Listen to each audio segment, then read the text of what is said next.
स्वामी विवेकानंद जी की जितनी भी तारीफ की जाए उतनी कम है। उन्होंने जो भी कुछ कहा है, जो भी कुछ सुनाया है, वह सब एक से बढ़कर एक है।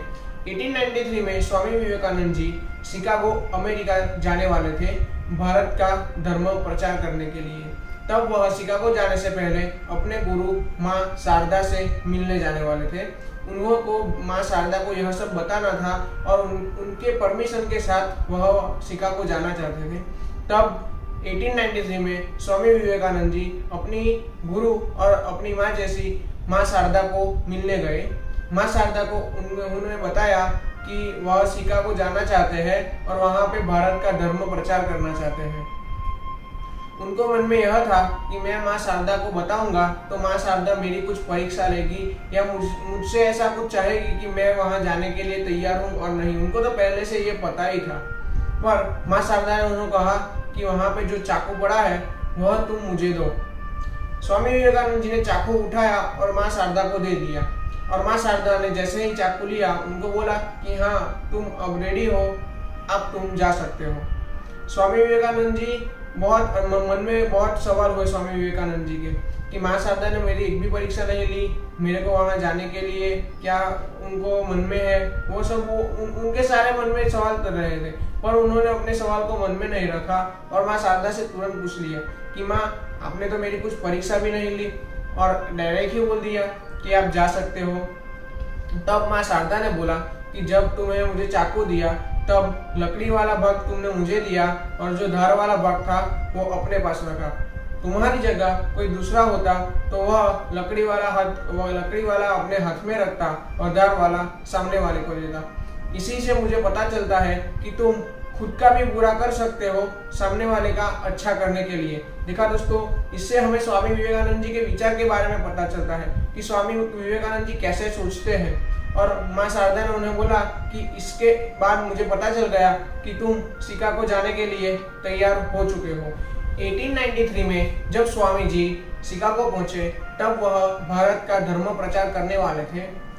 शिकागो में उन्होंने पहली बार अमेरिका के सामने बोलने वाले थे। वैसे तो भारतीयों की अमेरिका में तब टाइम पे कोई भी वैल्यू नहीं थी, सब भारतीयों को वहां से भगाते ही है, बुरा बुला ही बोलते थे।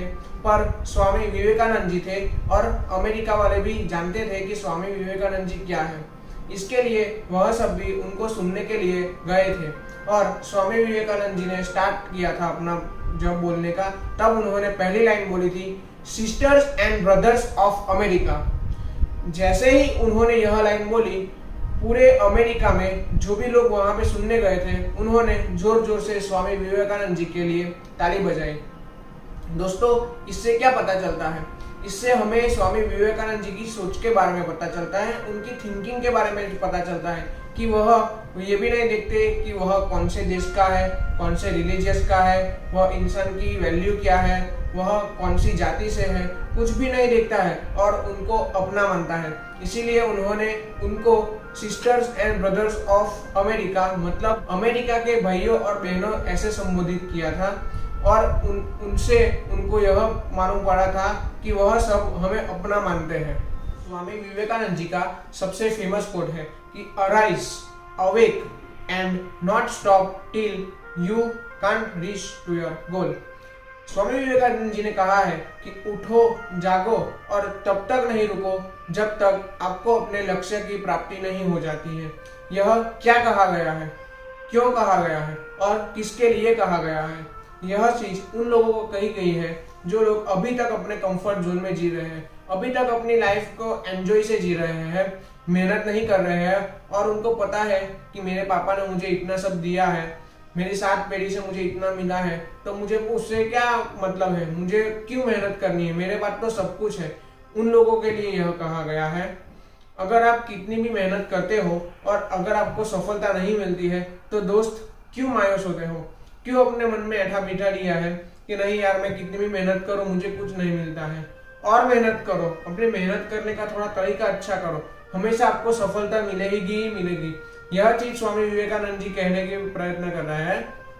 यह चीज के भी 2 पहलू है। पहला, यह चीज उन लोगों को बताई गई है जो अपनी जिंदगी में मेहनत करते हैं, उनकी जिंदगी में उनको ऐसे मेहनत करनी है। आप अपने लिए जीते हो, अपनी फैमिली सर्वाइव कर सके, उतनी मेहनत तो आपको करनी ही करनी पड़ेगी। इसीलिए स्वामी विवेकानंद जी ने यह चीज बताई है।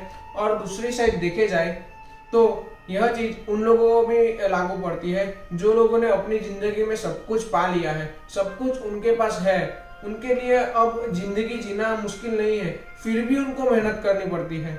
उनको मेहनत करनी ही पड़ेगी, क्योंकि अगर आप एक बड़ी कंपनी के सीईओ हो और आपकी कंपनी टॉप 10 कंपनी है, अगर आप मेहनत करोगे तभी आपकी कंपनी और ऊपर जाएगी, वरना आप ऐसे ही बैठे रहोगे कि नहीं मेरे पास तो सब कुछ है, मुझे क्या चीज की जरूरत है, मेरी कंपनी एक बड़े लेवल पे है ही है, तो उससे कुछ नहीं होने वाला। इसीलिए यह चीज उन लोगों को भी लागू पड़ती है जिन लोगों ने अपनी जिंदगी में सक्सेस पा ली है।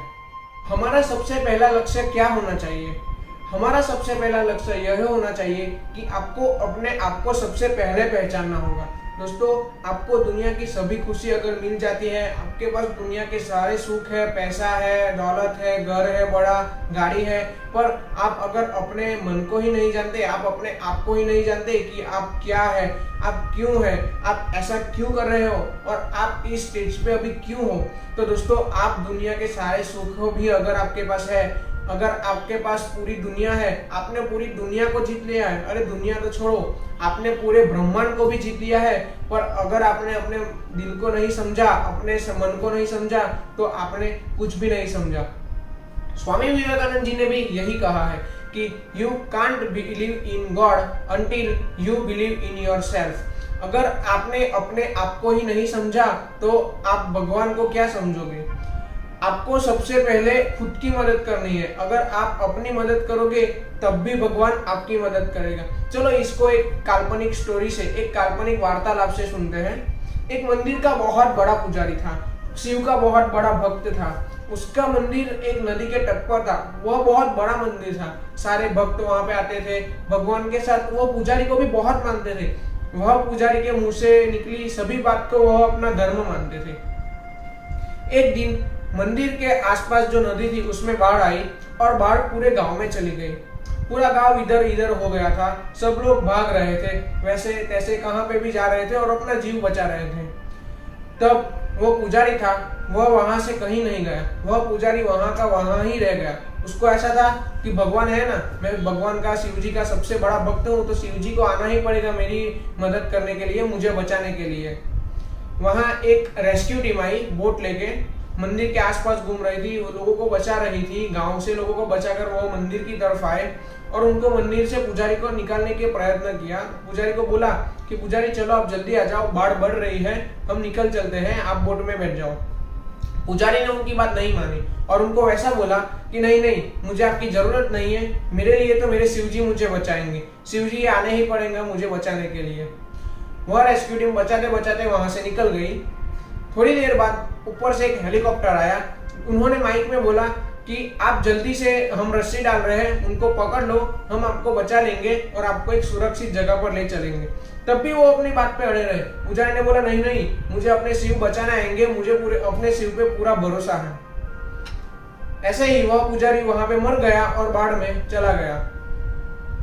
अब वह ऊपर भगवान के पास गया और वो भगवान से बहुत नाराज था, शिव जी से बहुत नाराज था। उन्होंने शिव जी को बोला कि शिव जी, मैं आपका तो इतना बड़ा भक्त हूँ, 30-40 साल से मैं आपकी सेवा कर रहा हूँ, आपके लिए सब कुछ कर रहा हूँ, फिर आपने मेरी एक नहीं पुकार सुनी, आप मुझे बचाने के लिए नहीं आए। तब शिव जी हंस पड़े और बोले भाई, मैं तो तुझे बचाने आया था, वह बोट जो थी वो मैंने ही तेरे लिए भेजी थी, वह हेलीकॉप्टर था वो मैंने ही तुझे भेजा था, पर खुद तुझको ही तेरी मदद नहीं करती थी, तो मैं तेरी मदद करके भी मैं तेरा क्या कर सकता। इसीलिए आपको सबसे पहले खुद की मदद करनी है। दोस्तों, आजकल तो हम भगवान को भी खरीदने चल गए हैं। इंटरव्यू में जाते हैं, कोई गवर्नमेंट जॉब के लिए जाते हैं, तब सबसे पहले भगवान के लिए जाते हैं, भगवान प्लीज मेरा इंटरव्यू पास करवा दे, प्लीज मुझे गवर्नमेंट जॉब मिला दो, मैं आपको 21 की जगह 151 चढ़ाऊंगा, मैं आपको इतना किलो प्रसाद चढ़ाऊंगा। आजकल तो हम भगवान को भी खरीदने चल पड़े हैं। पर उससे अच्छा है कि आप अपने अंदर बिलीव रखो, आप खुद के ऊपर भरोसा रखो, भगवान आपकी 100% मदद करेंगे ही करेंगे। दोस्तों, भगवान आपसे कितना दूर है? भगवान आपसे उतना ही दूर है जितना एक लहर एक पानी से दूर है। इतना ही दूर भगवान आपसे है। लहर असली में क्या है? लहर असली में वो पानी ही है जो बहकर जा रहा है। इसीलिए दोस्तों भगवान भी आपके अंदर है, पर उससे पहले आपको अपने अंदर बिलीव करना पड़ेगा, आपको खुद को जानना पड़ेगा, आपको खुद के ऊपर ही बिलीव होना चाहिए कि मैं यह करूंगा, नहीं कर सकूंगा तो मेहनत करूंगा, पर यह करके ही रहूंगा। जब तक आप यह अपने चीज अंदर नहीं लाओगे तब तक भगवान आपके लिए एक थॉट ही है, एक आइडिया ही है और एक ऐसा इंसान है जिसके बारे में आपको दिल से श्रद्धा है कि हाँ यह मेरे लिए है। पर जब तक आप अपनी खुद की मदद नहीं करोगे, आप खुद को नहीं जगाओगे, खुद को स्ट्रगल में नहीं डालोगे, एक कंफर्ट जोन से नहीं निकालोगे, तब तक भगवान आपके लिए कुछ भी नहीं कर सकता है। इसीलिए मैं आपको बोलता हूँ, आपको सलाह देना चाहता हूँ कि सबसे पहले अपने आप को जानो। Wish you all the best and thank you.